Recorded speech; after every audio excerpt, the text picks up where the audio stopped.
हफ्ते की बेहद कमजोर शुरुआत के आसार हैं दुनिया भर के बाजारों से और ऐसे में कमजोर शुरुआत के बाद अहम सपोर्ट लेवल के आसपास बाजार रुकेंगे, रिबाउंड करेंगे या फिर फिसलेंगे। और कमजोर शुरुआत के बाद क्या रहे आपकी स्ट्रेटेजी, इस पर रहेगा खास फोकस। स्वागत है आप सबका शेयर बाजार लाइव में। नमस्कार, मैं हूं अनिल सिंघवी और नमस्कार, मैं हूं दीपांशु भंडारी। शुरुआत तो होगी सुस्ती के साथ, पर फिर उसके बाद क्या बाजार में आएगी चुस्ती। कैसे करें आप बाजार के लिए ट्रेड और हफ्ते की होनी चाहिए क्या स्ट्रैटेजी, आइए जानते हैं अनिल जी के साथ। सर बताएं आज के लिए अहम ट्रिगर्स क्या हैं। ट्रिगर्स उम्मीद के विपरीत ग्लोबल मार्केट से बेहद कमजोरी के आते हुए दिख रहे हैं। सोचा न था कि अमेरिका में शुक्रवार को इतनी कमजोरी होगी और यह भी नहीं सोचा था कि सोमवार को इतनी कमजोरी के साथ डाउ फ्यूचर्स ट्रेड करते हुए दिखेंगे। तो डबल झटका लगता हुआ दिखा है अमेरिकी बाजारों से और उसका असर आपको देखने को मिलेगा भारतीय बाजारों में शुरुआती कारोबार में। उसके बाद देखेंगे हम क्या कुछ आगे करते हैं।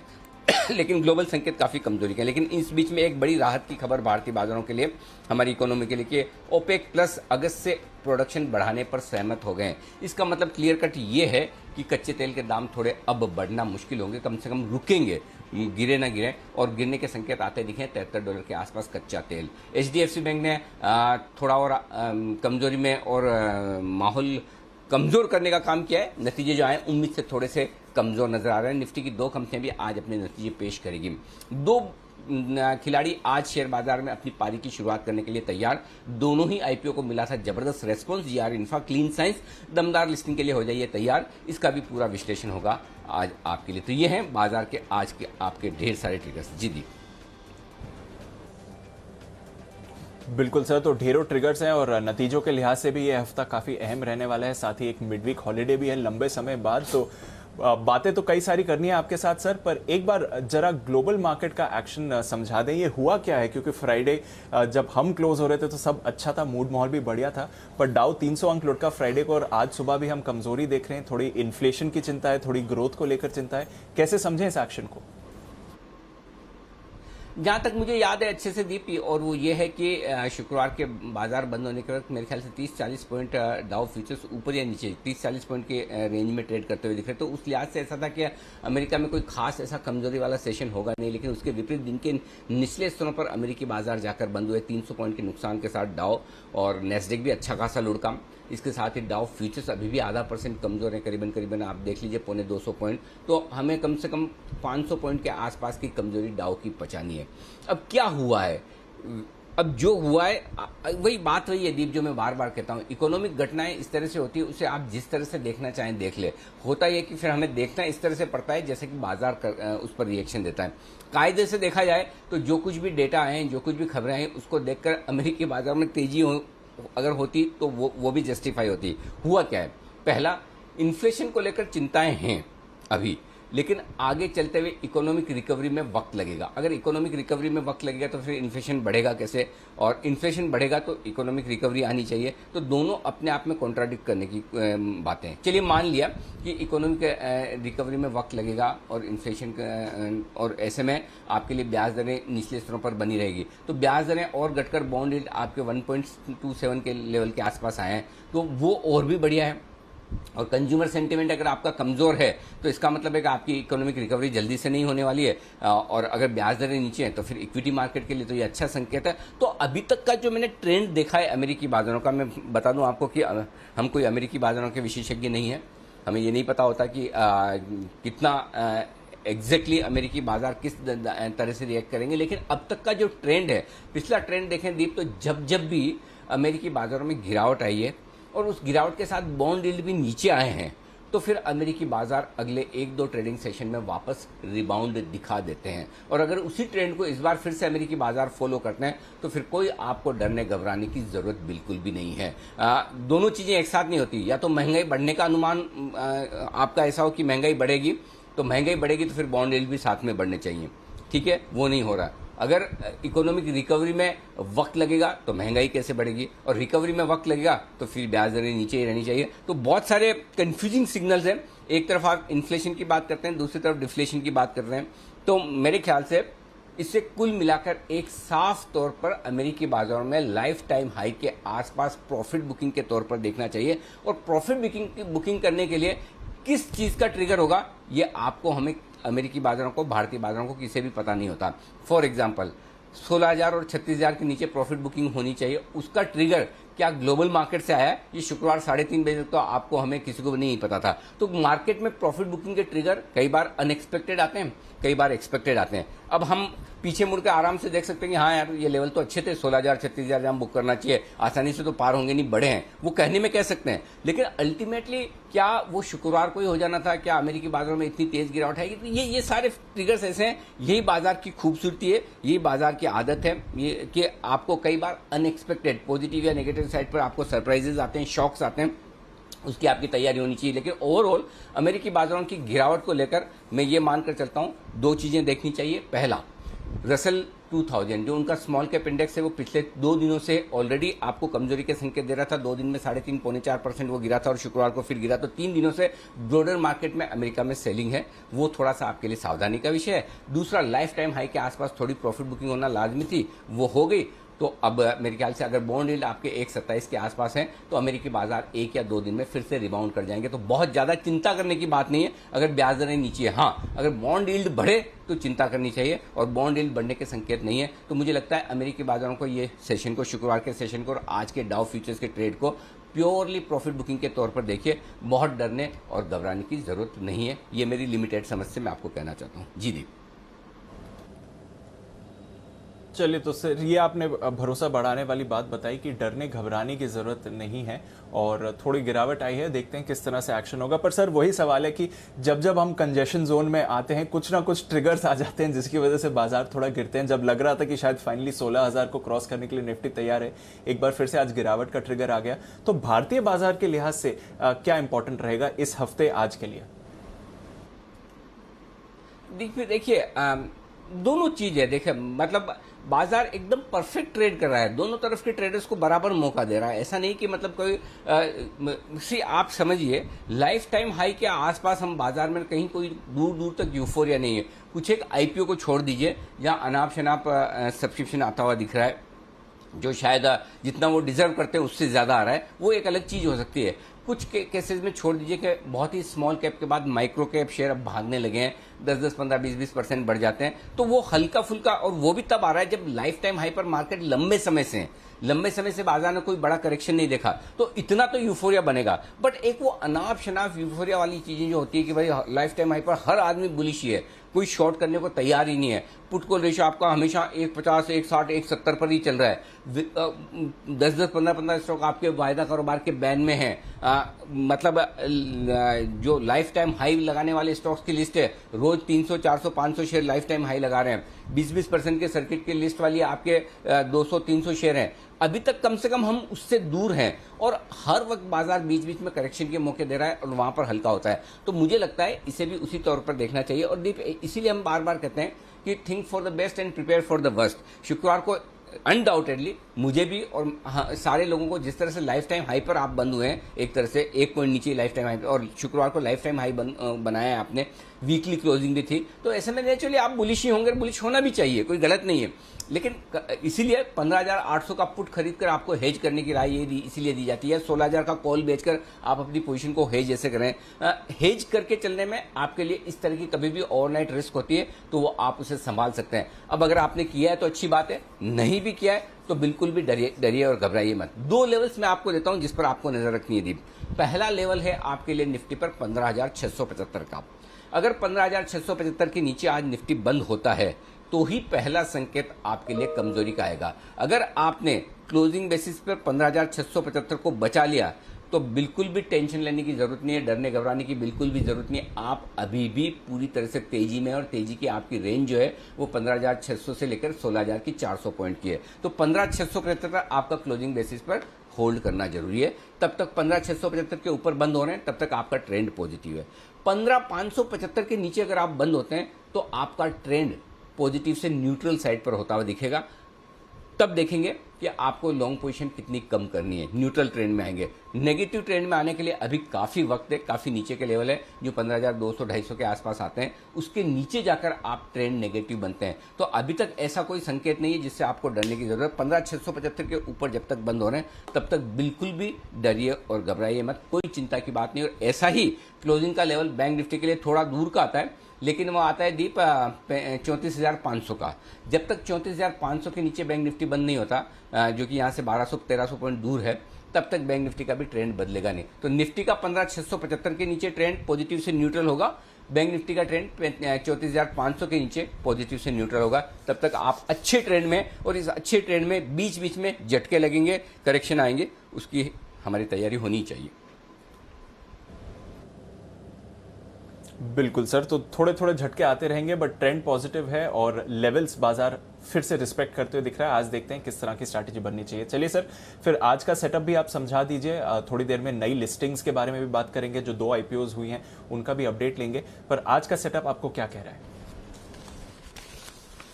ग्लोबल संकेत जाहिर सी बात है कि नेगेटिव साइड पर है, एफआईज के संकेत भी नेगेटिव साइड पर है, घरेलू फंड्स के संकेत पॉजिटिव हैं दीप, वायदा कारोबार के संकेत न्यूट्रल हैं, सेंटिमेंट न्यूट्रल है और ट्रेंड पॉजिटिव है। तो आज पॉजिटिव के लिहाज से देखेंगे तो 2 संकेत है, घरेलू फंड्स के और ट्रेंड के। नेगेटिव के लिहाज से देखेंगे तो आपके लिए 2 नेगेटिव है, ग्लोबल और एफआईज। न्यूट्रल देखेंगे तो 2 न्यूट्रल है, एफएनओ और सेंटिमेंट।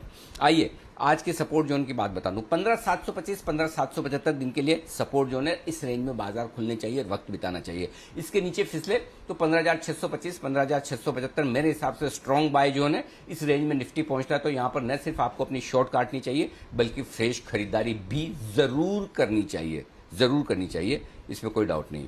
15,825 15,850 हल्की रुकावट का जोन बनेगा। जब हम गैप से ऊपर खुल जाएंगे उसके बाद, माफ कीजिएगा, गैप से नीचे खुल जाएंगे उसके बाद 15,900 15,950 स्ट्रॉन्ग प्रॉफिट बुकिंग जोन है। इस रेंज में आपको बिकवाली भी करनी चाहिए और प्रॉफिट बुकिंग भी। बैंक निफ्टी 35,350 35,450 इस रेंज में बैंक निफ्टी कहीं खुलना चाहिए और उसके बाद देखते हैं कि बैंक निफ्टी यहां पर सपोर्ट लेता है या नहीं। इसके नीचे फिसला तो 35,075 से लेकर 35,200 वो उस रेंज है जहां पर मजबूत सपोर्ट जोन है, जहां शॉर्ट कवरिंग भी करें, फ्रेश खरीदारी भी करें और जरूर से करें। डरिए मत, अगर इस रेंज में आता है स्टॉप लॉस जरूर रखें, डिसिप्लिन रखें, लेकिन मौका ना चूकें, ये बिल्कुल। तो आज दोनों ही लेवल निफ्टी और बैंक निफ्टी में जो स्ट्रॉन्ग सपोर्ट जोन है नीचे वाली रेंज के, अगर उस रेंज में आता है तो आप खरीदारी की कोशिश जरूर करें, जरूर खरीदें स्टॉप लॉस के साथ में। ऊपरी रेंज 35,675 35,775 गैप से नीचे खुलने के बाद ये रेंज जो है वो रुकावट का काम करेगी। इसके पार निकले और टिके तो 35,900 से 36,000 वो रेंज है जहाँ तेज मुनाफा वसूली बिकवाली आते हुए दिखेगी। यहाँ पर आप शॉर्ट भी करें, हालांकि वो रेंज मिलेगी नहीं, लेकिन मिले तो शॉर्ट भी करना चाहिए। ये आपके लिए बड़े जोन हो गए आज के लिए। अब आइए डे रेंज बता दूं मैं आपको लगे हाथ। 15,775 15,850 ये आपकी दिन की छोटी रेंज होती है, उसके नीचे आप खुलेंगे। मीडियम रेंज 15,725 15,875 की निकल कर आती है और बड़ी रेंज के तौर पर 15,675 15,925 625 तक की भी खुलती है। मैंने एक बार 15,675 15,925 की ली है आपके लिए रेंज के लिहाज से। बैंक निफ्टी 35,450 35,775 दिन की छोटी रेंज के तौर पर, 35,350 35,900 दिन की मीडियम रेंज के तौर पर और 35,200 से लेके 35,975 ये दिन की बड़ी रेंज है जिस पर आपको फोकस करना है आज के लिए। तो दीप ये है आपके लिए बड़े जोन और साथ ही दिन की रेंज जिस पर आप फोकस करें। बहुत कम ऐसा होता है 2 हफ्ते में एक दिन जहां पर बाजार दिन की बड़ी रेंज की तरफ जाता है। आज वो दिन हो सकता है। अनफॉर्चुनेटली वो दिन की बड़ी रेंज नीचे की तरफ टेस्ट करने के पूरे आसार हैं। इस तरह के ग्लोबल संकेत है। जी दीप। चलिए सर, तो कोई बात नहीं, नीचे के लेवल्स टेस्ट करेंगे, पर जैसे आपने कहा ट्रेंड तो अभी पॉजिटिव है, इसे बदलने में थोड़ा समय लगेगा। देखते हैं किस तरह की ओपनिंग होगी। पर पीसीआर से क्या संकेत लेने चाहिए सर? एफआईएस की लॉन्ग पोजीशंस क्या कह रही हैं? थोड़ी सी लॉन्ग पोजीशन घटकर आई है, अच्छी बात है। एफआईएस हल्के में थोड़ी सी पोजीशन कम की है, 73% से 69% आई है। पुट कॉल रेशियो भी थोड़ा हल्का हुआ है, 1.37 से 1.24। तो ये संकेत अच्छे हैं कि कम से कम शुक्रवार के सेशन में थोड़ी जो सुस्ती थी उसमें ट्रेडर्स ने अपनी पोजीशन लॉन्ग पोजीशन कम कर ली। तो आज थोड़े से वो जिन लोगों ने लॉन्ग पोजीशन कम कर ली वो सुखी होंगे या दुखी कम होंगे, ये एक अच्छा संकेत है। विक्स घटकर और 5% नीचे आया 1170। ये विक्स का एकदम बॉटम लेवल है। यहाँ से वॉलेटिलिटी इंडेक्स बढ़ने के आसार दिखते हैं और आज भी आप देख सकते हैं विक्स यहाँ से बढ़ता हुआ नजर आएगा। और जाहिर सी बात है अगर 8-10% आज विक्स बढ़ जाए तो मुझे आश्चर्य नहीं होगा। अब आइए स्टॉप लॉसेस आपको दे दूं। अगर तेजी की पोजीशन है तो इंट्राडे ट्रेडर्स के लिए तो खुलते ही आपका स्टॉप लॉस ट्रिगर हो जाएगा जो कि 15,850 पर बनता है। आप नेचुरली उससे बहुत नीचे और 100 पॉइंट नीचे खुलना है तो उसके बाद डे ट्रेडर्स के लिए तो स्टॉप लॉस होता नहीं है। क्लोजिंग बेसिस पर अगर आप स्टॉप लॉस रखना चाहते हैं तो अब भी 15,675 का स्टॉप लॉस रख सकते हैं। 15,675 के नीचे बंद हो तो ही आपको अपनी तेजी की पोजीशन कम करने के बारे में सोचना है। शॉर्ट बैंक निफ्टी 35,650 का स्टॉप लॉस होता है, आप सीधा उसके नीचे खुलेंगे तो डे ट्रेडर्स के लिए तो स्टॉप लॉस ट्रिगर हो जाता है। क्लोजिंग बेसिस पर 35,250 का स्टॉप लॉस रख सकते हैं। अगर आप 35,250 के नीचे बंद होते हैं तो आप अपना स्टॉप लॉस ट्रिगर कर ले, ये आपके लिए अच्छा होगा। अगर आप शॉर्ट हैं तो आज आपके लिए स्माइल करने का दिन है। नसीब है कि बड़े लाइफ टाइम हाई के आसपास इतनी गैप डाउन ओपनिंग मिल रही है, आमतौर पर ऐसा होता नहीं है। सो बढ़िया है। 16,000 का स्टॉप लॉस रखिए अगर आप शॉर्ट हैं तो, और बाद में इसे ट्रेल करके 15,925 पर ले आइए जहां पर कल हम बंद हुए हैं शुक्रवार को। अभी 16,000 का रख लीजिए। बैंक निफ्टी पर भी 36,000 का स्टॉप लॉस है, इसे मेंटेन करिए। 36,000 का स्टॉप लॉस पिछले 2 दिनों से नहीं टूटा है, आज तो टूटने का सवाल ही नहीं। यहाँ पर आप अपना स्टॉप लॉस रखकर अपनी शॉर्ट पोजीशन को ट्रेल कर सकते हैं। नीचे अहम सपोर्ट लेवल के आसपास अपनी शॉर्ट भी काटें, ये ध्यान में रखना जरूरी है। जी दीप। क्लियर है सर। तो ये ज़रूरी है कि लेवल्स जब आए तो फिर अपनी पोजीशन काट लें या थोड़ा मुनाफा भी वसूलना ज़रूरी है। देखते हैं किन लेवल्स पर आज नज़र रहेगी। नई पोजीशंस बनाने के लिए फिर क्या स्ट्रैटेजी होनी चाहिए सर गैप डाउन के बाद? शॉर्ट करें निफ्टी 16,000 के स्टॉप लॉस के साथ में। नीचे की तरफ के टारगेट 15,825, उसके बहुत नीचे खुलेंगे 15,775, उसके भी नीचे खुलने के संकेत है 15,750, उसके भी नीचे। तो 3 सपोर्ट लेवल तो वैसे ही जा रहे हैं। तो अब जो बचेंगे दीप वो है 15,725, 15,675, 15,650। फिलहाल मुझे 635 फाइनल 630-35 है, उसके नीचे नहीं दिखा है, इसलिए मैंने 15 पॉइंट ऊपर लिखा है 15,650 तक के टारगेट के लिए। पहले बेचने की राय लीजिए निफ्टी, पहले शॉर्ट करने की राय मैं आपको दे रहा हूँ, खरीदने की बाद में आएगी। चूंकि आज नीचे की तरफ है हमारा डायरेक्शन, तो निफ्टी बेचे 16,000 के स्टॉप लॉस के साथ। बाद में स्टॉप लॉस इसको हम रिवाइज करके 15,925 कर लेंगे।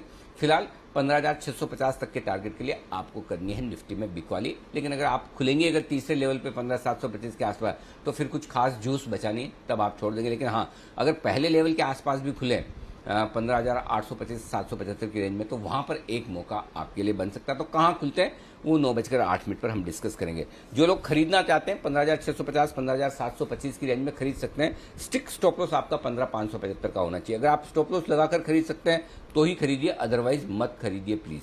अगर अदरवाइज खरीदने का कोई मतलब नहीं है, रिस्क आप ले सकते हैं तो इस रेंज में फिर जरूर खरीदिए, फिर डरिए मत। स्टॉप लॉस आपके हाथ में पक्का होना चाहिए। टारगेट क्या बनेंगे? 15,775, 15,825, 850, 880 और 15,915। ये सारे टारगेट हैं जिनके लिए आपको निफ्टी में खरीदारी करनी है। मेरी राय होगी 15,725 के नीचे से खरीदारी का मन बनाइए जरूर, वहां पे खरीदिए। थोड़ा नीचे आए तो और लीजिए, लेना चाहिए। ऐसा कुछ भी नहीं कि मतलब कोई बहुत खराब हो गया। ठीक है, आपको चढ़ने में 3 दिन लगे, घटने में वापस 1 दिन में आप नीचे 15,632 और 644 आपने 9 और 10 तारीख को बनाया था। उसके बाद 4 दिन में 4 सेशन में आप लाइफ टाइम हाई पर आ गए। एक ही सेशन में वापस वहां पहुंचने, तो 4 दिन चले, 1 दिन गिरे। ठीक है, अहम सपोर्ट लेवल पे आ जाए तो खरीदिए। ये वैसा ही वाला मामला है कि जैसे बड़ी रुकावट के लेवल पर आपको शॉर्ट करना चाहिए कॉन्ट्रा कॉल लेकर, तो पैसा बन जाता है। बड़ी गिरावट के वक्त सपोर्ट लेवल पर कॉन्ट्रा कॉल लेना चाहिए। तो ये कभी कभार ऐसा अनएक्सपेक्टेड ट्रेड होगा। इस ट्रेड का अनएक्सपेक्टेड ओपनिंग का फायदा शॉर्ट कवरिंग और फ्रेश खरीदारी में लगाएं विद स्ट्रिक्ट स्टॉप लॉस। ये मेरी राय होगी आपके लिए निफ्टी पर। अब आइए बैंक निफ्टी। बेचिए 36,000 के स्टॉप लॉस के साथ। क्लियर कट वेल डिफाइंड साफ सुथरा स्टॉप लॉस है 36,000, 35,575, 35,450। हो सकता है हम इसके आसपास खुलें 35,450 दूसरे लेवल के आसपास।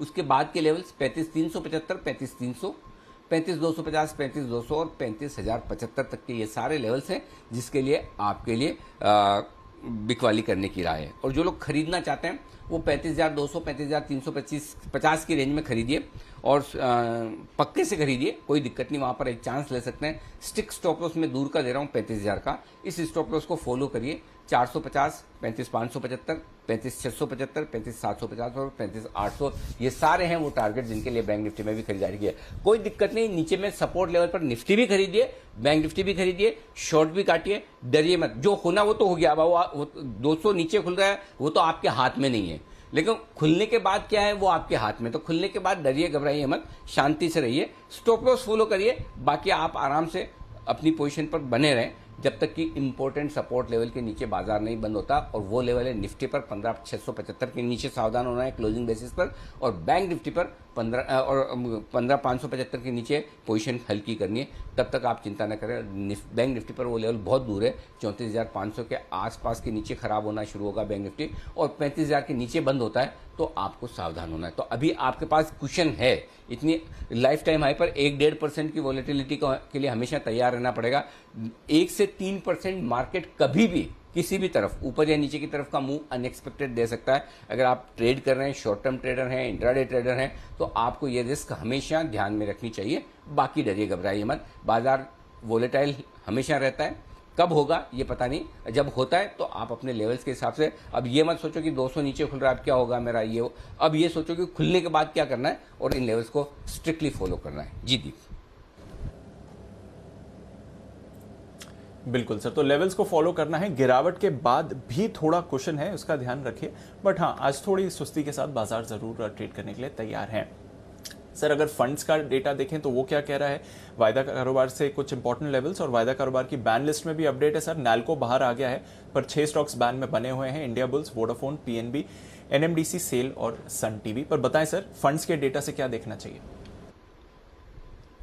466 करोड़ की कैश में बिकवाली एफआईज की, और साथ ही 500 करोड़ के स्टॉक फ्यूचर्स खरीदे, तो स्टॉक में तो नेट जीरो है, कोई ऐसी खास बिकवाली नहीं। इनफैक्ट ओवरऑल खरीदारी मानेंगे आप 35 करोड़ की। इंडेक्स 1100 करोड़ के बेचे, और इसमें बराबर है शॉर्ट भी उतने ही किए जितनी उन्होंने लॉन्ग पोजीशन कम की है। तो एफआईज की तरफ से इंडेक्स के आंकड़े खराब है, इसका मतलब क्लियर कट है दीप के 16,000 के आसपास एफआईज ने ये सोचा है कि 15,900 16,000 हमारे लिए इंडेक्स में प्रॉफिट बुकिंग करने की जगह, शॉर्ट करने की जगह, ये उन्होंने शुक्रवार को ही सोच लिया, बाकी ट्रेडर्स आज सोचेंगे।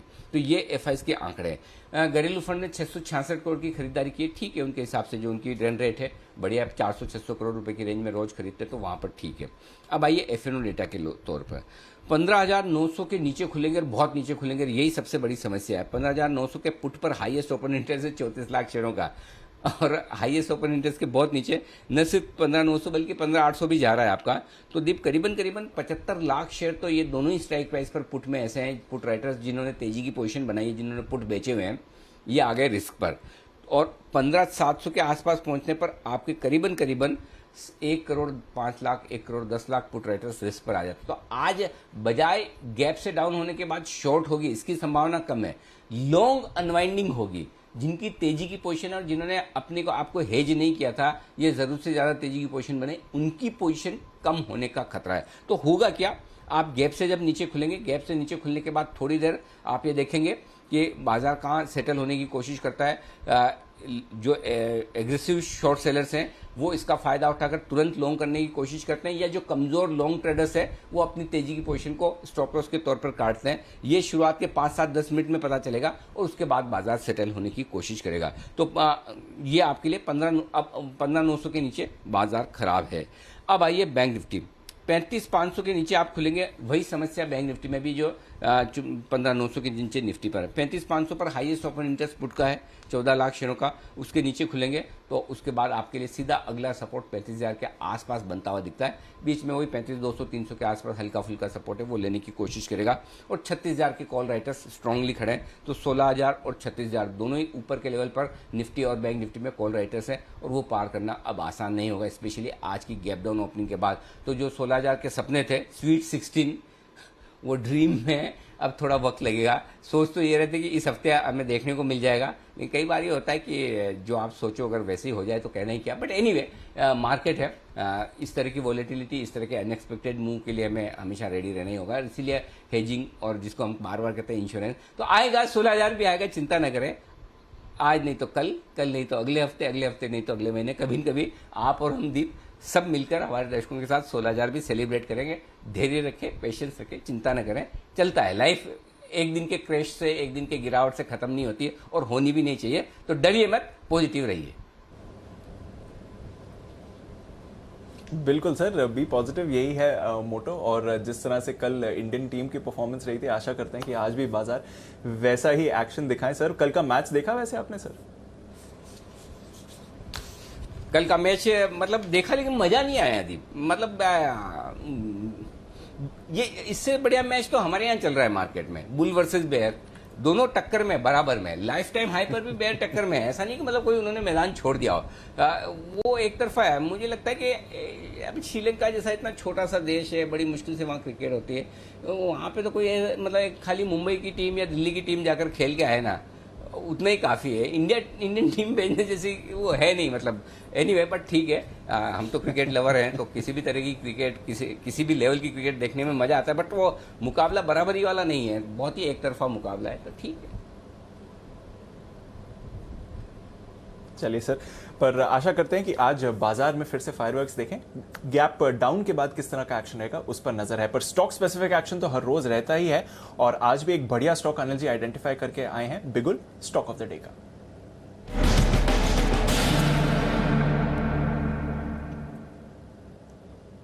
बताएं सर। दीप, जय कोप में खरीदारी करने की राय है, और यहाँ पर 155 रुपए के स्टॉप लॉस के साथ आप खरीदारी कर सकते हैं। 170, 175 ये दो छोटे टारगेट हैं आज के लिए। 185, 190 दो पोजिशनल टारगेट है, दो तीन हफ्तों के लिए आज से अगर आप करें, और 200 रुपये का एक और टारगेट है बड़ा वाला, जहाँ तक जाने की कोशिश जय कोप कर सकता है। शुक्रवार को हमने बीएफ यूटिलिटीज़ भी कल के 2000 में खरीदारी करने की राय दी। बेसिकली अब फोकस जिस तरह से रियल एस्टेट शेयर भागे हैं, अब फोकस है ना बाजार का उन शेयरों पर शिफ्ट होता दिख रहा है जिनके पास लैंड बैंक काफ़ी है, जैसे बॉम्बे डाइंग हुआ, सेंचुरी टेक्सटाइल हुआ, रेमंड्स हुआ, बीएफ यूटिलिटीज़ हुआ, जय कोप हुआ, रिलायंस इंडस्ट्रियल इंफ्रा, ये सारे स्टॉक्स ऐसे हैं जिन पे के पास बड़ा लैंड बैंक है। और जो रियल एस्टेट शेयरों में चाल आ रही है, जो रियल एस्टेट सेक्टर में एक्शन आता हुआ दिख रहा है, उसको देखते हुए ये सारे शेयर चलेंगे। मुंबई इंटरनेशनल एयरपोर्ट का काम, जो नवी मुंबई वाले का, उसका जोर शोर से चल ही रहा है। वहाँ पर इनके पास 4000 एकड़ से ज़्यादा की लैंड है, और उसकी अपने आप में वैल्यूशंस करें तो मतलब कम से कम 3 से 4 गुना इनकी जो स्टॉक प्राइस है उससे ज़्यादा बनती है। आराम से 500-600 रुपये का वैल्यूशन बनता है। बट पॉइंट ये है कि काफ़ी लंबे समय से अब ग्रेजुअली इस स्टॉक के लिए वैल्यू अनलॉकिंग वाला वक्त सामने आता दिखा है। हाल ही में आपने देखा मुंबई और महाराष्ट्र में रियल एस्टेट सेक्टर को लेकर जिस तरह के बदलाव सरकार ने ऐलान किया कि ज़्यादा FSI के साथ आप कंस्ट्रक्शन कर सकते हैं, वो सारी चीज़ें जो बड़ी पॉजिटिव है, तो हमें लगता है कि बाजार के आज की कमजोरी में अच्छी बात है, गिरावट में आपको मौका मिलेगा खरीदारी करने का। 170, 175 दो छोटे टारगेट, 185, 190 मीडियम टारगेट, 200 रुपये के बड़े टारगेट के लिए खरीदें, 155 का लगाएं स्टॉप लॉस। और इसी के साथ दीप एक चीज़ और भी कहना चाहता हूँ, हमारे काफ़ी दर्शक ये कह भी रहते, काफ़ी लंबे समय से कह भी रहते हैं कि भाई SIP स्टॉक आपका मार्केट आवर्स के दौरान होना चाहिए। आमतौर पर हमारे मार्केट आवर्स के पहले देने के पीछे स्ट्रेटेजी ये थी कि सबको बराबर मौका मिले, जिसको नहीं तो क्या है, जनरली रनिंग मार्केट में स्टॉक आता है तो कई बार वो जो फास्टेस्ट फिंगर फर्स्ट वाले लोग हैं ना, तो उसमें भी रिटेल इन्वेस्टर पार्टिसिपेट नहीं कर पाते हैं। लेकिन लोगों की इच्छा है तो हमने सोचा चलिए कोई बात नहीं, हम बाजार खुलने के बाद देंगे, वो भी करके देख लेते हैं। आपको जो पसंद हो तो आज से हम 9:20 पर देना शुरू करेंगे आपके लिए SIP स्टॉक। तो देखते हैं, अब बदला हुआ समय 9 बजे के बजाय 9:20 पर होगा, तो रनिंग मार्केट में आपको मिलेगा। आई होप आपको ये पसंद आएगा, आप सेटिस्फाइड होंगे। तो लेकिन एक फिर से अभी से मैं एक चीज़ कहना चाहता हूँ, SIP स्टॉक ये डे ट्रेड के लिए नहीं है, 1-2 दिनों के ट्रेड के लिए नहीं है, ये इन्वेस्टमेंट ग्रेड के स्टॉक है। इन्हें आपको आराम से बाजार की कमजोरी में स्टॉक में नीचे खुले, गैप अप ओपनिंग ना हो तो ही खरीदना है, आराम से खरीदना है। तो ऐसे खरीदना है कि अगर नीचे आए तो और आप ऐड कर पाएँ। इसे इन्वेस्टमेंट के तौर पर, पोर्टफोलियो में डालने के तौर पर देखिए, न कि ट्रेडिंग के तौर पर कि 10% ऊपर लेकर 15% ऊपर में बेच देना। ये उस कैटेगरी के स्टॉक नहीं। उस कैटेगरी के लिए आपके पास ट्रेडिंग टिप्स ढेर सारी आती है, ढेर सारी कॉल्स हमारे एक्सपर्ट्स की तरफ से आती है, वो देखिए। इन्हें इन्वेस्टमेंट ग्रेड स्टॉक्स को, फंडामेंटली मजबूत स्टॉक को आप लिस्ट बना लें। बाजार की कमजोरी में आप धीरे धीरे आराम से खरीदें, कोई हड़बड़ी नहीं, कोई जल्दबाजी नहीं। जी दीप। बिल्कुल सर, तो गारंटी ये है कि बढ़िया रिसर्च करा हुआ फंडामेंटल स्टॉक आपको मिलेगा SIP स्टॉक में। समय अब थोड़ा देरी से आएगा, 9:20 मार्केट खुलने के बाद। SIP स्टॉक का इंतजार रहेगा सर। और आज से तो रिजल्ट एक्सरे भी दोबारा शुरू हो रहा है, कुछ ही देर में वरिंदर बंसल भी हमारे साथ जुड़ने वाले हैं नतीजों के बारे में बात करने के लिए। पर उससे पहले जो 2 नई लिस्टिंग्स हो रही हैं सर, उस पर आपकी राय जानना चाहूंगा। क्या स्ट्रैटेजी बनाए सर GR इंफ्रा और क्लीन साइंस दोनों के लिए आज? जीआर इंफ्रा यहाँ पर दमदार लिस्टिंग होने की पूरी संभावना है। स्टॉक को जबरदस्त रेस्पॉन्स मिला, 100 गुना से ज़्यादा ये इशू बढ़ता हुआ नजर आया। दीप मेरे ख्याल से 102 गुना भरा था। 837 रुपये की इशू प्राइस है। इसके मुकाबले में एक दमदार लिस्टिंग 1350 से 1450 रुपये की रेंज में देखने को मिल सकती है। जिस तरह के संकेत आते दिख रहे हैं 1350 1450 की रेंज में। शॉर्ट टर्म इन्वेस्टर्स 1300 रुपये का स्टॉप लॉस रखें, उसके नीचे जाएं तो आप प्रॉफिट बुक कर लें। वैसे भी 837 के सामने 1300 रुपये के तक के गेंस आप बुरे नहीं हैं। लॉन्ग टर्म इन्वेस्टर्स कोई हड़बड़ी ना करें, जल्दबाजी ना करें बेचने की, तो इसे आप आराम से रख सकते हैं। लॉन्ग टर्म के लिहाज से कोई दिक्कत वाली बात नहीं। अच्छी कंपनी है, अच्छी परफॉर्मेंस है। इंफ्रा स्पेस में इतनी बढ़िया मजबूत बेहतरीन कंपनियां जिनका एग्जीक्यूशन का ट्रैक रिकॉर्ड तगड़ा हो, प्रमोटर्स का ट्रैक रिकॉर्ड बेहद दमदार हो, ऑर्डर बुक मजबूत हो, का आगे का आउटलुक बढ़िया हो, ऐसी कंपनियां कम मिलती है। तो ऐसे में आप लॉन्ग टर्म इन्वेस्टर्स के तौर पर होल्ड रखें। वैसे भी एक लॉट मुश्किल से मिला होगा सौभाग्यशाली लोगों को। 100 गुना जब इशू बढ़ता है तो कहाँ से मिलता है। तो अगर आपको सही स्टॉक मिल गया है और बहुत आपके लिए गैप हो जाता है इशू प्राइस से, तो फिर आप इसे लॉन्ग टर्म के लिए होल्ड कर पाते हैं। तो लॉन्ग टर्म इन्वेस्टर्स बिल्कुल होल्ड करें। शॉर्ट टर्म जिन्हें सिर्फ लिस्टिंग पे मुनाफा कमाने के लिए आज से जिन्होंने लगाया, वो 1300 रुपये का स्टॉप लॉस रखें। जी दीप। बिल्कुल सर, तो ये है आपके लिए राय जीआर इंफ्रा पर। अच्छी लिस्टिंग होगी इस पर। और क्लीन साइंस पर कैसा व्यू है सर? इसकी भी स्ट्रॉन्ग बम्पर लिस्टिंग होने की पूरी संभावना है क्लीन साइंस की। और यहाँ पर 1450-1500 रुपए की रेंज में लिस्टिंग होने की उम्मीद आप करके चल सकते हैं। बहुत बढ़िया कंपनी है, स्ट्रॉन्ग ट्रैक रिकॉर्ड है। प्रोमोटर्स एकदम जिसे कहना चाहिए कि आप सुनेंगे, और जो हमने सुना भी इंटरव्यू के वक्त बड़े इम्प्रेस करने वाले हैं। बिजनेस आउटलुक बढ़िया है। ऐसे में अगर आप शॉर्ट टर्म इन्वेस्टर्स हैं तो 1400 रुपये के आसपास का स्टॉप लॉस रख लें, आप अपने गेंस को प्रोटेक्ट कर सकते हैं। और लॉन्ग टर्म इन्वेस्टर हैं तो डेफिनेटली यहाँ पर होल्ड करें। यहाँ भी वही हाल है, भरा है इशू करीबन 93 गुना, तो अलॉटमेंट तो बहुत ही कम लोगों को मिले होंगे नेचुरली। तो अगर आपको अलॉटमेंट मिल गया है, इशू प्राइस से इतनी ऊपर लिस्ट होती है, तो फिर आपके लिए कुशन बन जाता है, आपके लिए कैपिटल लॉस की संभावनाएं नहीं के बराबर हो जाती है। और ऐसे में आप होल्ड करें। सबसे बढ़िया बात है कि दोनों ही कंपनियां क्वालिटी वाइज अच्छी है, और ऐसे में आपको चाहे वो क्लीन साइंस हो या फिर GR infra, long term portfolio में छोड़ देना चाहिए। एक एक लॉट अगर आपको अलॉटमेंट आया है तो फिर उसे देखें ना, दिमाग में लगाएं, पड़ा रहने दें। जी दीप। बिल्कुल सर, तो लिस्टिंग तो बढ़िया होने वाली है दोनों की, पर अगर आप लॉन्ग टर्म निवेशक हैं तो दोनों को होल्ड भी कर सकते हैं। सर एक अपडेट, जोमैटो पर भी फाइनल डे पर बढ़िया सब्सक्रिप्शन फिगर्स आते हुए दिखे। 38 गुना से ज्यादा भरा है। रिटेल सब्सक्रिप्शन भी लगभग 8 गुना का रहा है। जोमैटो पर राय सर? दीप, जोमेटो को जो सब्सक्रिप्शन मिला है, ये है ना एक हिंदुस्तान के इन्वेस्टर्स की बदलती हुई सोच को दिखाता है। पहली बार किसी लॉस मेकिंग कंपनी के आईपीओ को इतनी अच्छी रेस्पॉन्स मिली है।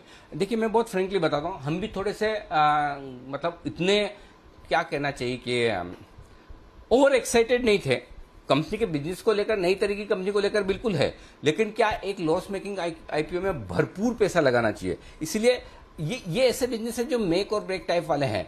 बनाएंगे तो बहुत बड़ा पैसा बनाएंगे, और नहीं बनाएंगे तो आपके लिए मुश्किल भी हो सकती है। लेकिन जब आपको अलॉटमेंट ही 15,000 रुपये का मिलता है तो इसलिए एक चांस लेने की बात होती है। सबसे बड़ी बात यह है कि अगर जोमेटो का आईपीओ 30 गुना से ज़्यादा बढ़ा है तो ये इंडियन इन्वेस्टर्स की बदली हुई मेंटेलिटी को बताता है कि हम अगर किसी बिजनेस में प्रॉमिस है, ग्रोथ है, फ्यूचर में चलते हुए ये एक अलग तरह का बड़ा बिजनेस बन सकता है, तो हम वो रिस्क लेकर पैसा लगाने को तैयार हैं।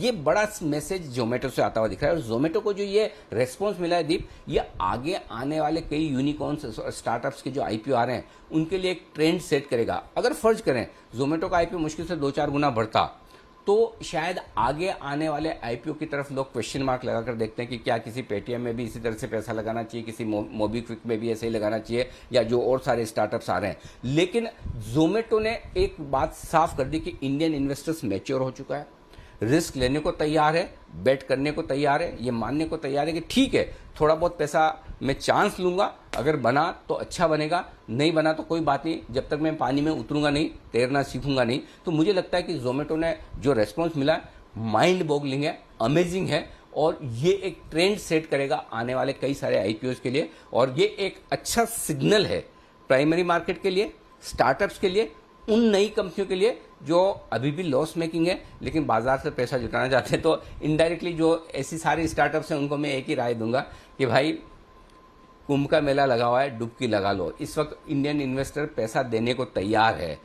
इस तरह के आईपीओ में पहले कभी किसी को लॉस मेकिंग आईपीओ में पैसा आप मांगने जाएं कोई नहीं देगा, लेकिन आज मिल रहा है। तो जिनको अपने आईपीओ लाने हैं उनके लिए गोल्डन पीरियड है, स्पेशली ये सारे स्टार्टअप्स और यूनिकॉर्न्स को। आइए करवा लीजिए लिस्टिंग, बाद में जो हो वो हो, लेकिन एक बात क्लियर कट है कि ये बड़ा ट्रेंड सेट करेगा जोमेटो को जो रेस्पॉन्स मिला है। जी दी बिल्कुल सर, तो ट्रेंड सेट करने वाला है, अच्छा रिस्पांस मिला है जोमेटो को, और देखते हैं फिर जब लिस्टिंग की तरफ जाएगा तो अनिल जी से राय लेंगे। साथ ही तत्व चिंतन यहाँ पर भी अच्छा रिस्पांस मिल चुका है। पहले दिन लगभग 4.5 गुना इशू भर चुका है, आज दूसरे दिन का एक्शन यहाँ पर भी रहेगा। आइए फिर और कौन से स्टॉक्स हैं जो फोकस में रहेंगे, इस पर भी चर्चा कर लेते हैं। हमारी रिसर्च टीम तैयार है, कुशल, मानसी, देवांशी और साथ ही आशीष। कुशल, गुड मॉर्निंग, बताएं आज के ट्रिगर्स और खबरें क्या कह रही है। Good morning Deepanshu. आप देखिए आज जो है कैश बेस से काफ़ी सारे नतीजे भी आने वाले हैं, जिसमें Swaraj engineers, Mastek, supreme Petrochem, PSP projects, इसके अलावा प्लास्टिक ब्रेंड्स, इंडियन बैंक जैसे स्टॉक्स पर आपको फोकस रखना होगा। साथ ही सुप्रीम कोर्ट की एजीआर मामले में आज सुनवाई भी होगी, तो यहाँ पर भी फोकस रखिए। और 3 स्टॉक्स एक्स डिविडेंड ट्रेड करते हुए दिखेंगे, जिसमें अबाउट इंडिया, आपको याद होगा 275 रुपये प्रति शेयर का इन्होंने डिविडेंड का ऐलान किया था, ये एक्स डिविडेंड होगा। एलेम्बिक फार्मा ने भी 14 रुपये प्रति शेयर किया था, और साथ ही टाइड वाटर यहाँ पर भी 200 रुपये प्रति शेयर के डिविडेंड का ऐलान किया गया था। प्राइस बैंड रिविजन भी है सीडीएसएल में, 20% से घटकर 10% जो है अब ये प्राइस बैंड रिवाइज हो चुका है। पोस्ट मार्केट नंबर्स में जस्ट डायल के नंबर्स आते हुए दिखे थे, कमजोर साइड पर नंबर्स दिख रहे हैं। सालाना आधार पर आय करीब 2% बढ़कर 165 करोड़ पर आई है। पर कंपनी का जो घाटा है, आप देखिए यहाँ पर 3.5 करोड़ का घाटा आता हुआ दिखा है, जबकि पिछले साल 83 करोड़ का प्रॉफिट था। और ये इसलिए क्योंकि कंपनी की अन्य आय में 70% की गिरावट आई है, और जो अदर एक्सपेंसेस है वो 4 गुना बढ़ते हुए दिखे हैं पिछले साल के मुकाबले। जस्ट डायल पर और भी खबर है, जहां पर आपको जो है वीकेंड के दौरान ये खबर का अपडेट आया है कि रिलायंस रिटेल जो है वो जस्ट डायल को अब कंट्रोलिंग स्टेक इसमें खरीदने वाले हैं। इनफैक्ट ये कंट्रोलिंग स्टेक कुल मिलाकर ऑलमोस्ट 67% होगा अभी। और अगर डील की साइज देखें तो करीब 3500 करोड़ रुपए में ये 40.95% हिस्सेदारी खरीदने वाली है। और जो प्राइस बैंड है वो 1020 से 1022 रुपए 25 पैसे पर तय किया गया है। डेफिनेटली जब कंट्रोलिंग स्टेक ले रहे हैं तो यहाँ पर ओपन ऑफर भी आता हुआ दिखेगा, और जो ओपन ऑफर की प्राइसिंग है वो 1022 रुपए 25 पैसे पर तय किया गया है। और कंपनी के जो फाउंडर है जस्ट डायल के, वीएसएस मनी, वो कंपनी का करीब 15.62% हिस्सा बेचेंगे। पर वीएसएस मनी जी जो है एमडी और सीईओ के पद पर जस्ट डायल पर अभी भी बने रहेंगे। चलिए, तो जस्ट डायल आज बड़ा रिएक्शन आ सकता है इस काउंटर में। हालांकि खबर ऑलरेडी मार्केट को पता थी कि ऐसा कुछ होने वाला है।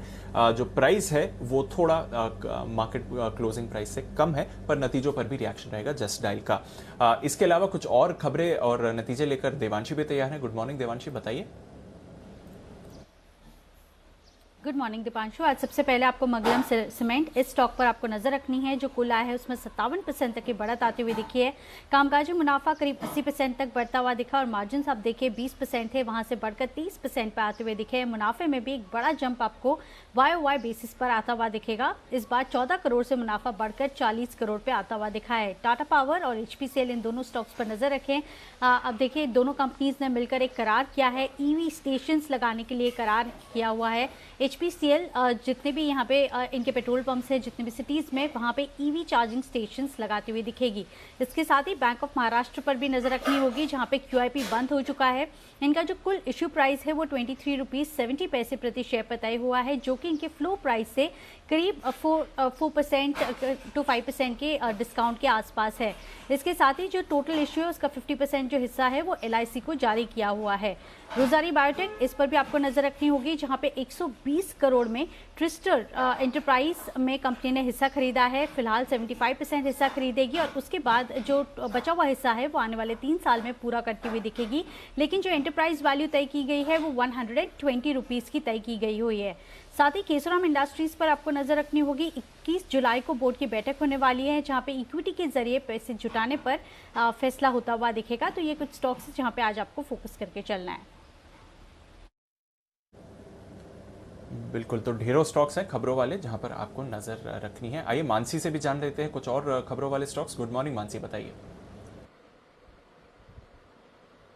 Good morning Deepanshu. दो कंपनियों की ईजीएम है आज जिस पर फोकस रहेगा। एक तो एलआईसी हाउसिंग फाइनेंस, आज कंपनी की ईजीएम होने जा रही है। आपको बता दें पेरेंट एलआईसी को प्रेफरेंशियल अलॉटमेंट कर 2334 करोड़ जुटाने का प्लान है। हालांकि ईजीएम में प्रेफरेंशियल इशू के मामले पर वोटिंग के नतीजों को जारी करने की मनाही है, क्योंकि बीएसई एनएसई की तरफ से मामले पर आर्टिकल ऑफ एसोसिएशन की शर्तों को पूरा करने को लेकर एक जांच जारी है। कंपनी का दावा है कि आर्टिकल ऑफ एसोसिएशन और सेबी नियमों का पूरा पालन किया गया है और जी बिजनेस ने आपको बताया था कि एक्सचेंजेस मामले की फिलहाल जांच कर रहे हैं। तो ईजीएम में क्या कुछ निकल कर आता है इस पर नजर रहेगी। बारबेक्यू नेशन की ईजीएम आज होने जा रही है। ईजीएम के डिटेल्स प्रेफरेंशियल इशू को लेकर भी एक्सचेंजेस का निर्देश आया है। ईजीएम के नतीजों में प्रेफरेंशियल इशू पर वोटिंग का नतीजा होल्ड पर रखा गया।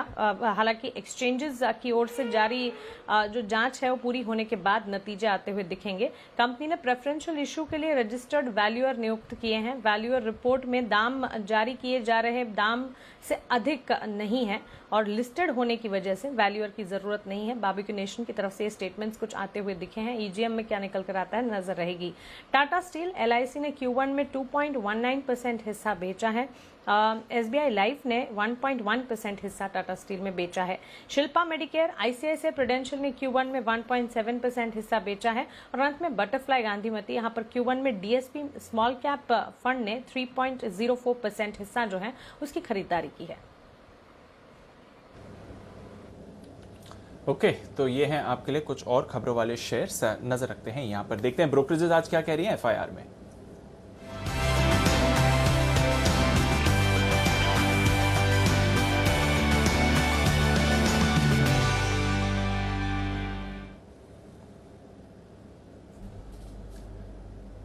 मॉर्निंग आशीष, बताइए आज की रिपोर्ट्स क्या कह रही हैं। Good morning Deepanshu. ढेर सारी रिपोर्ट्स आई हैं। सबसे पहले देखिए एचडीएफसी बैंक यहाँ पर नतीजों के बाद ब्रोकरेज हाउस की रिपोर्ट्स आई हैं। ब्रोकरेज हाउस ने ये कहा है कि एनआई अगर आप देखें तो कई सालों के निचले स्तर पर है।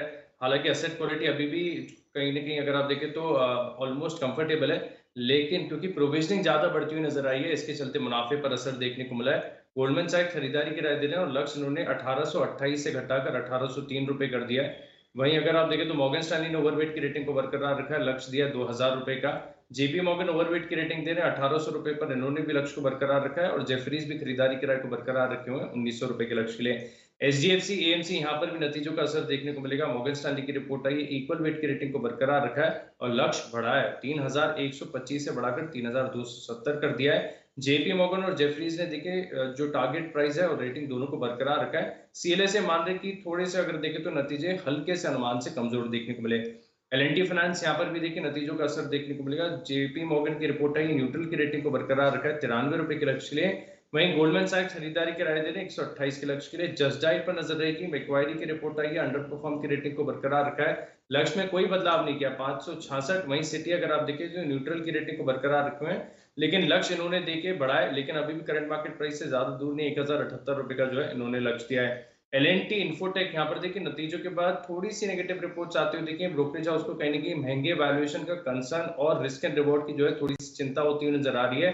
गोल्डमैन सैक्स ने बिकवाली किराए को बरकरार रखा है और लक्ष्य इन्होंने जो है 3592 से काट कर 3587 कर दिया। हालांकि कोई बड़ी कटौती नहीं की है और ये मान रहे कि वैल्यूएशन अन्य मिड कैप आईटी स्टॉक से मुकाबले अगर आप देखें तो काफी ज्यादा महंगे हैं। सिटी ने बिकवाली की राय को बरकरार रखा है 3870 रुपए के लक्ष्य के लिए। मॉर्गन स्टैनली ने इक्वल वेट की रेटिंग को बरकरार रखा है 4250 रुपए के लक्ष्य के लिए।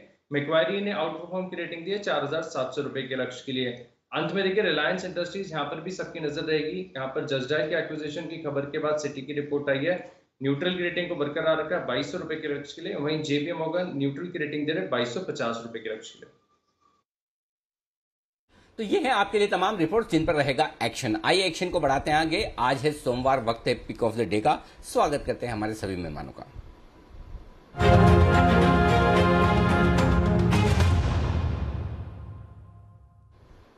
ओके, सोमवार है तो पिक ऑफ द वीक का वक्त है, हफ्ते की पिक। और आज बाजार के मूड माहौल को देखते हुए आप सबको नोटा का भरपूर और खुलकर इस्तेमाल करने की भी इजाजत है और इस पूरे हथियार का उपयोग करने के लिए शुरुआत करते हैं बंसल साहब के साथ। Bansal ji good morning. Buy sell NOTA.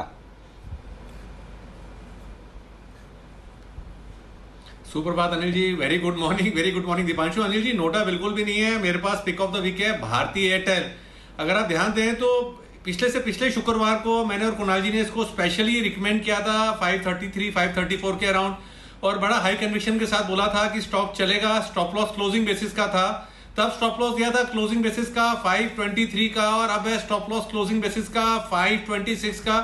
तो जिस तरीके से मार्केट की वीकनेस है, वीकनेस को यूज करें। अगर स्टॉक मतलब कि फ्राइडे की क्लोजिंग से 3 4 5 रुपए नीचे मिल जाए तो वो बेहतरीन स्तर है। भारतीय एयरटेल को ऐड करना चाहिए। एक तो रैली में चला नहीं है, गिरेगा तो मार्केट की वीकनेस में वो जो चला हो, जो चला ही नहीं है वो गिरेगा क्या, जो चला नहीं है उसको खरीदना है। 526 का क्लोजिंग बेसिस का स्टॉप लॉस लगाना है। 575 से लेकर 580 के टारगेट जोन के लिए भारतीय एयरटेल है पिक ऑफ द वीक। 575 580 का टारगेट इस हफ्ते के लिए। कुणाल जी सुप्रभात, बताएं आपका पसंदीदा शेयर।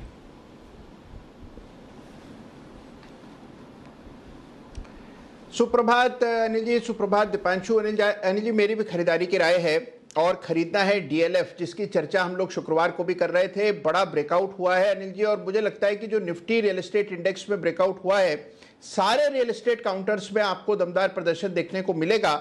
तो आज बाजार थोड़ा कमजोर खुलेगा और इसी में अवसर है, खरीद करके चलना है डीएलएफ को।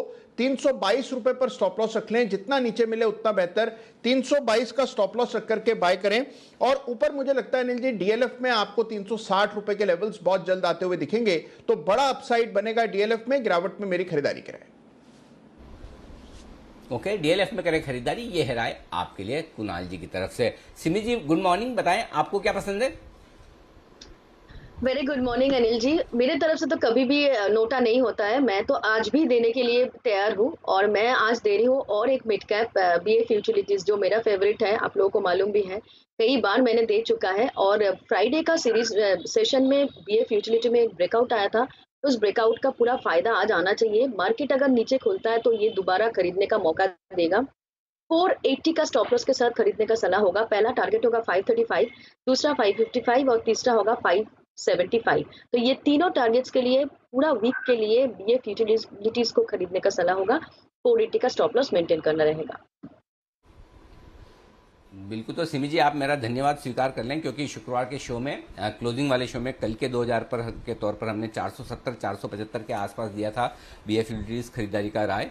465 का स्टॉप लॉस था, 495 510 दो टारगेट तो शुक्रवार को ही आ गए, और 550 का तीसरा बड़ा टारगेट है, वो अब आपकी वजह से जरूर इस हफ्ते आना चाहिए। तो बीएफ यूटिलिटीज खरीदारी करने की राय सिमी जी की तरफ से। जैन साहब बताएं आपको क्या पसंद है आज के लिए।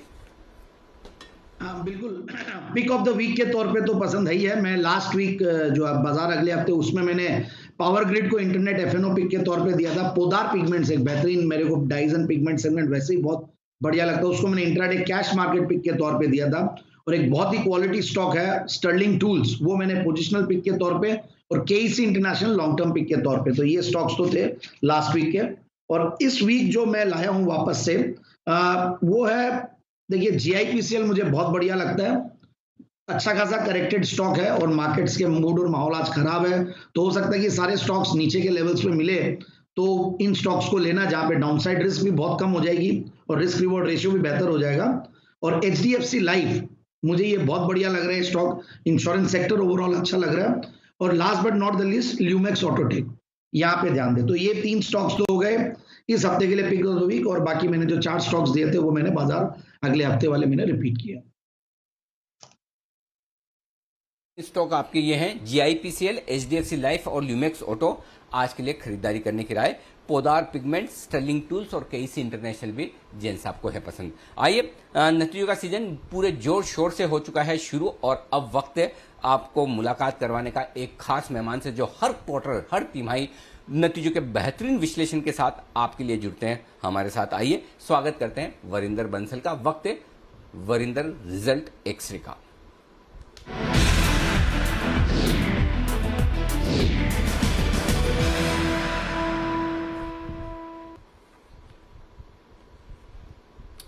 गुड मॉर्निंग वरिंदर, स्वागत है आपका हर क्वार्टर की तरह इस क्वार्टर में भी। और अरे क्या बात है, चश्मा वश्मा लग गया आपके, पिछले क्वार्टर में तो नहीं था ये। हो गया सर, आपने लगवा दिया।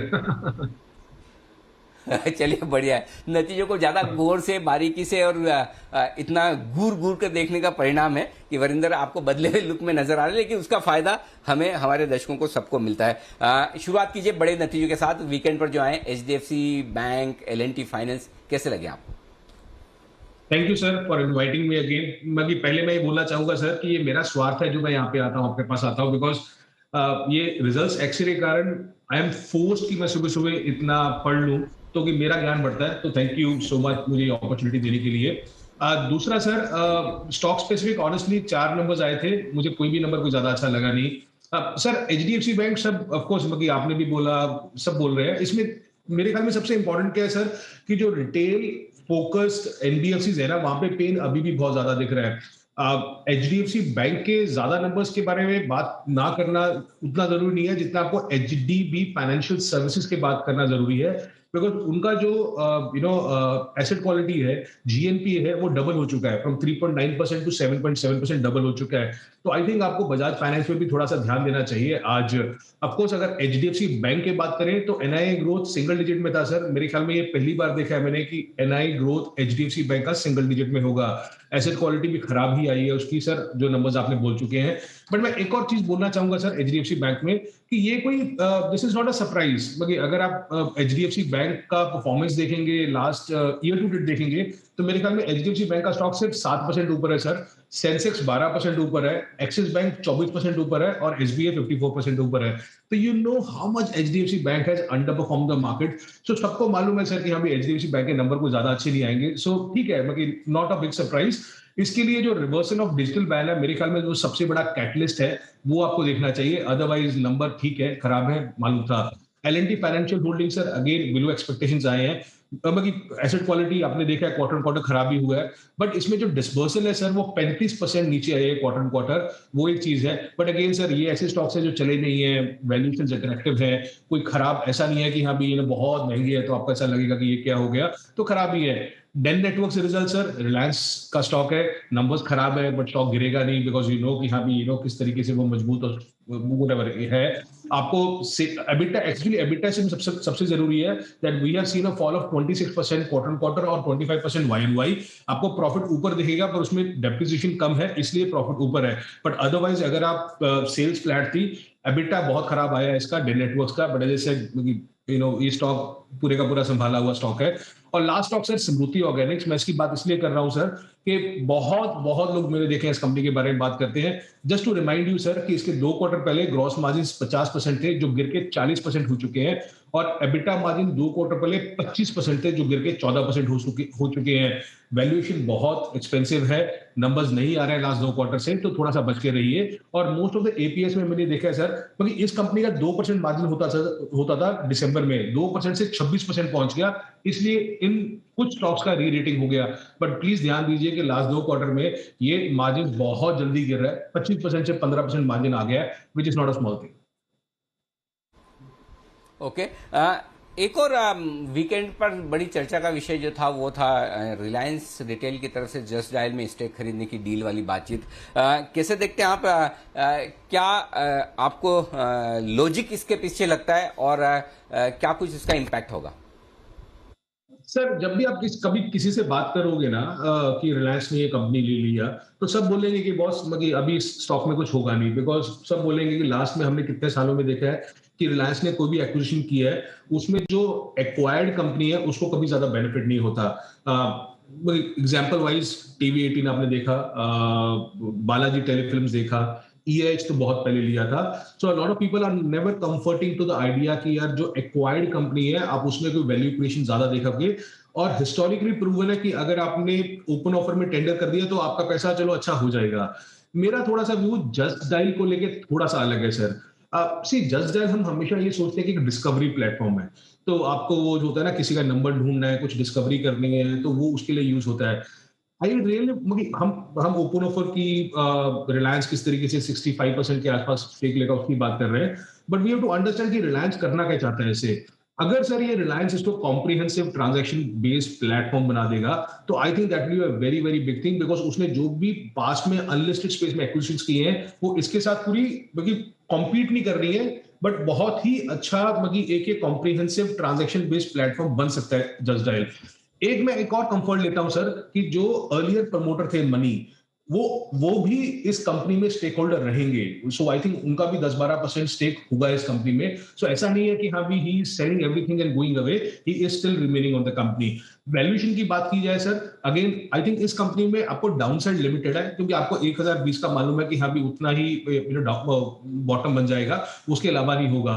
स्ट्रीट सर एक्सपेक्ट कर रही है कि ये 40 रुपए के आसपास ईपीएस करेगा FY23 में, 50 रुपए का ईपीएस करेगा FY24 में करेगा।